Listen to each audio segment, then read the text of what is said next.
South ऊपर इसलिए है क्योंकि वो 100 करोड़ लगाना जानते हैं। तो जब वो 100 करोड़ लगाना जानेंगे तो शायद वो 150 करोड़ कमाना भी जानते हैं। तो जब हम लगाएंगे ही नहीं तो हम कमाएंगे क्या। और हमारे यहाँ 15 दिन में जब कहानी बन जाएगी तो सर कहाँ से वो अच्छी बन पाएगी। देखिए, बिहार में नहीं होने के कारण व्यवस्था वो बिहार में नहीं मिल पा रहा है।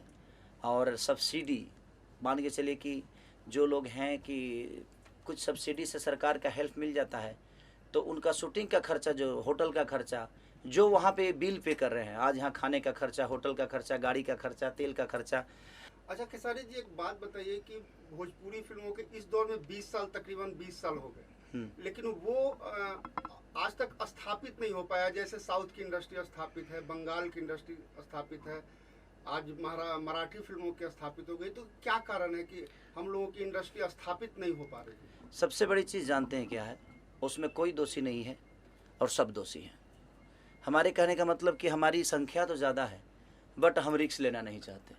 हमारे पास मल्टीप्लेक्स नहीं है, हमारे सिनेमा को बढ़ावा नहीं मिलता है। दूसरी चीज़ कि हम अच्छी कहानियों पे काम नहीं करते। ऐसा नहीं है रंजन भैया, आप देखिएगा हमारी कई सारी मूवियाँ आई है, मेहंदी लगा के रखना, संघर्ष, आपके बागी, मैंने बहुत ऐसी सारी चीज़, साजन चले ससुराल, जान तेरे नाम, मैंने लहू के दो रंग से लेकर मैंने जितनी भी कई सारी फिल्में, कुल्ली। तो जब कहानी पे काम होती है तो हमारी ऑडियंस हमें वो मोहब्बत देती है। बट हमें सिर्फ काम ही करना है, हमें कहानी पे वर्क नहीं करना है तो फिर कोई मतलब नहीं है। हमारा एक जगह जो है वो मुझे लगता है कि साउथ से भी ऊपर होनी चाहिए। लेकिन आज इंडस्ट्री साउथ ऊपर इसलिए है क्योंकि वो 100 करोड़ लगाना जानते हैं।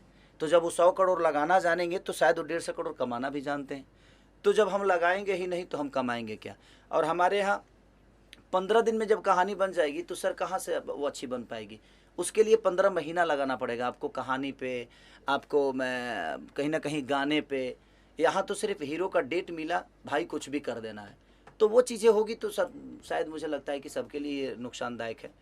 तो मैं आज की डेट में खुद ही कोशिश करता हूँ, खुद ही सोचता भी हूँ और कहीं ना कहीं हमारी सोच कामयाब भी होती है। तो मुझे लगता है कि सोचने की ज़रूरत है और हर डायरेक्टर को सोचने की ज़रूरत है कि अगर वो कहानी अच्छा लिखेगा, कहानी कुछ नई ताज़ा होगी, उससे समाज को अगर कुछ मिलेगा तो शायद हमारी भी कहानी, हमारी भी सिनेमा बड़े लेवल तक पहुंचेगी। और मैं इसमें नेताओं को भी दोष नहीं दे, इसलिए नहीं दे सकता कि अगर आप उस लेवल के सिनेमा बनाएंगे, जैसे कि मेरी मेहंदी 3 अभी रिलीज़ हुई तो कई मल्टीप्लेक्स में लगी और बड़े अच्छे रिस्पॉन्स रहे उसके। तो मुझे लगता है कि अगर अच्छी सिनेमा हम बनाएंगे तो उसका भी भविष्य बनेगा और आज नहीं तो कल हमारी समाज उसको देखेगी। तो कहीं ना कहीं फैक्टर हर आदमी है, उसमें मैं भी फैक्टर हूँ, डायरेक्टर भी फैक्टर है, प्रोड्यूसर भी फैक्टर है, डिस्ट्रीब्यूटर भी फैक्टर है और सरकार भी फैक्टर है। इसमें ऑडियंस का 1% का दोष नहीं है। अगर हम जो हिसाब के चीज़ें देंगे मुझे लगता है उसी हिसाब से ऑडियंस हमें प्यार देगी। अच्छा, पहले भोजपुरी फिल्मों का सबसे बड़ा मार्केट बिहार है, उसके बाद उत्तर प्रदेश है। तो पहले शूटिंग होती थी मुंबई में, फिर गुजरात में, अब ज़्यादातर शूटिंग हो रही है यूपी में। बिहार में क्यों नहीं हो रही है? देखिए, बिहार में नहीं होने के कारण व्यवस्था वो बिहार में नहीं मिल पा रहा है।